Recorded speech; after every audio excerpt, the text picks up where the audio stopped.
दोस्तों byte code क्या होता है, बाइट कोड जावा में इंपॉर्टेंट क्यों है और जावा में अगर आपको बाइट कोड के बारे में नहीं पता है तो आपको इंटरव्यूज में काफी प्रॉब्लम्स आ सकती है। हम सभी जानते हैं कि जावा में प्रोग्राम को जो रन करता है वो होता है JVM, जावा वर्चुअल मशीन। अगर हमारे पास जावा में JVM इंस्टॉल नहीं है तो आप कभी भी जावा के कोड को रन नहीं कर सकते। अब यहाँ पर सवाल ये उठता है कि अगर हम जावा में जो कोड करते हैं वो कोड कहलाता है सोर्स कोड और उसको हम सेव करते हैं एक फाइल में और उस फाइल का जो टाइप होता है वो होता है .java फाइल। दोस्तों ये जो हमारा कोड होता है ये कोड सबसे पहले पास होता है कंपाइलर के पास और कंपाइलर इस कोड को कन्वर्ट करता है एक बाइट कोड में और वो बाइट कोड जिस फाइल में रखा होता है उसे हम कहते हैं .class फाइल। तो दोस्तों सबसे पहले आपको सोर्स कोड लिखकर उसको कंपाइलर से कंपाइल करवाना है और कंपाइलर उसको कंपाइल करेगा तो उसके बाद वो जनरेट करेगा एक special code which we can say that is a byte code और उस बाइट कोड को फिर JVM एग्जीक्यूट करेगा पर्टिकुलर मशीन कोड में। दोस्तों मेरा नाम है गौरव और हमेशा की तरह ये सीरीज है हमारी जावा की इंटरव्यू क्वेश्चंस एंड आंसर्स की, जिसमें आपको हमेशा जावा के वो क्वेश्चंस मिलेंगे जो जनरली इंटरव्यू में पूछे जाते हैं।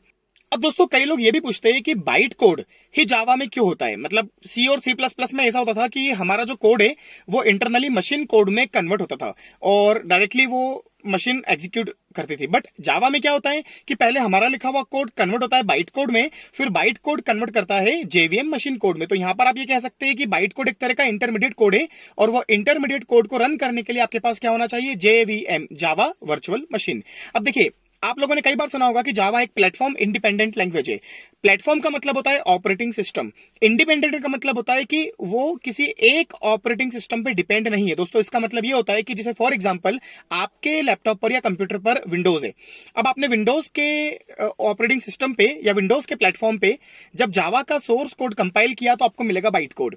अब दोस्तों इस बाइट कोड के साथ एक बहुत बड़ा एडवांटेज है कि इस बाइट कोड को अगर आपको रन करना है तो आपको विंडोज की जरूरत नहीं है या आपको किसी और की जरूरत नहीं है, आपको जरूरत है JVM मतलब जावा वर्चुअल मशीन की। तो ऐसा कहा जाता है और आप जब जावा सीखोगे तो आपने अगर जावा सीखा होगा तो आप समझ पा रहे हो कि जावा में कई बार ऐसा होता है कि जो बाइट कोड होता है उसको रन करने के लिए हमें चाहिए JVM और वो JVM चाहे एप्पल मैक पर हो या यूनिक्स लाइनक्स पे हो या उबंटू पे हो। इसका मतलब किसी भी अदर ऑपरेटिंग सिस्टम पर अगर आपको जावा का बाइट कोड रन करना है तो आपको ऑपरेटिंग सिस्टम पे डिपेंडेंसी जरूरत नहीं है कि वो विंडोज से आया है, वो विंडोज से आए, एप्पल से आए या यूनिक्स से आए, आपको रन करने के लिए क्या चाहिए, जावा वर्चुअल मशीन।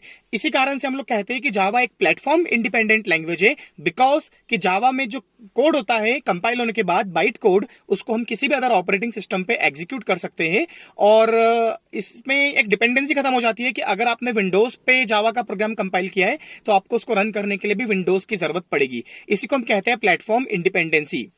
तो दोस्तों अगर आपसे कोई पूछता है कि Java is a platform independent language, Java एक प्लेटफॉर्म इंडिपेंडेंट लैंग्वेज है, क्यों? Because of byte code. एक बात का और ध्यान रखना, कई लोग आपसे यह भी उलझाने की कोशिश करेंगे कि जावा एक प्लेटफॉर्म इंडिपेंडेंट लैंग्वेज है तो क्या जावा का जो JVM होता है या जावा का जो कंपाइलर होता है वो भी प्लेटफॉर्म इंडिपेंडेंट है? तो दोस्तों एक बात का ध्यान रखना, अगर मेरा ऑपरेटिंग सिस्टम विंडोज है तो मुझे कंपाइलर भी विंडोज का चाहिए, मतलब है जावा का पर वो विंडोज डिपेंडेंट होगा .exe। अगर मेरा ऑपरेटिंग सिस्टम लाइनक्स या उबंटू है तो मेरे पास जो कंपाइलर होगा वो जो भी उनका एक्सटेंशन होता है वहां पर .sh .deb। पर जो लोग मैक यूज करते हैं एप्पल, तो आप लोग ध्यान देना, अगर आपका ऑपरेटिंग सिस्टम मैक है तो आपको जावा का जो कंपाइलर होता है वो .dmg लाना पड़ेगा।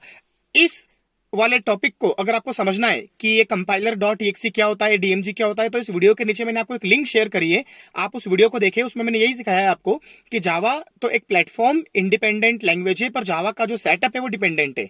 तो फिर सवाल ये उठता है कि इंडिपेंडेंट कौन है और डिपेंडेंट कौन है? तो दोस्तों इंडिपेंडेंट है वो कोड जो होता है बाइट कोड जो किसी भी अदर OS पर चल सकता है और डिपेंडेंट है वो सेटअप जिसको हम कई बार JDK भी कहते हैं, जावा डेवलपमेंट किट। इसका मतलब अगर आपके पास विंडोज है तो आपको JDK विंडोज का चाहिए पर वो विंडोज पर रहकर भी बाइट कोड बनाएगा। अगर आपके पास मैक है एप्पल तो आपको JDK एप्पल का चाहिए, मतलब जावा डेवलपमेंट किट आपको एप्पल पे इंस्टॉल करना पड़ेगा पर वो JDK एप्पल पर रहने के बाद भी बाइट कोड बनाएगा। तो जावा का जो पूरा सेटअप है वो डिपेंडेंट है पर जावा से जो जनरेट होने वाला कोड होता है बाइट कोड वो होता है इंडिपेंडेंट। दोस्तों मैं उम्मीद करता हूं कि इस पूरे वीडियो में आपको यह समझ में आ चुका होगा कि जावा में बाइट कोड क्या होता है, बाइट कोड इंडिपेंडेंट क्यों है, जावा प्लेटफॉर्म इंडिपेंडेंट है बिकॉज ऑफ बाइट कोड, और ये जो बाइट कोड होता है ये कौन सी फाइल में होता है, डॉट क्लास फाइल में, और हम जो बनाते हैं वो होती है डॉट जावा फाइल, जिसको हम कहते हैं सोर्स कोड।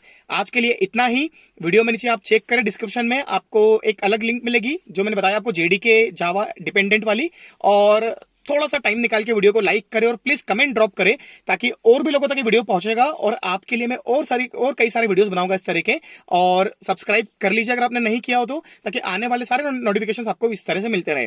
दोस्तों जावा बहुत अच्छी लैंग्वेज है, जावा में पैकेज बहुत अच्छे मिलते हैं, जावा में बहुत अच्छा करियर है। अगर आपने 1 ईयर या 2 ईयर थोड़ा सा स्ट्रगल कर लिया तो जावा में आपको वो पैकेज और वो कंपनीज मिल सकती है जो आपको किसी अदर लैंग्वेज में नहीं मिल सकती है। आज के लिए इतना ही, आगे फिर मिलेंगे एक नई वीडियो के साथ। Thank you so much.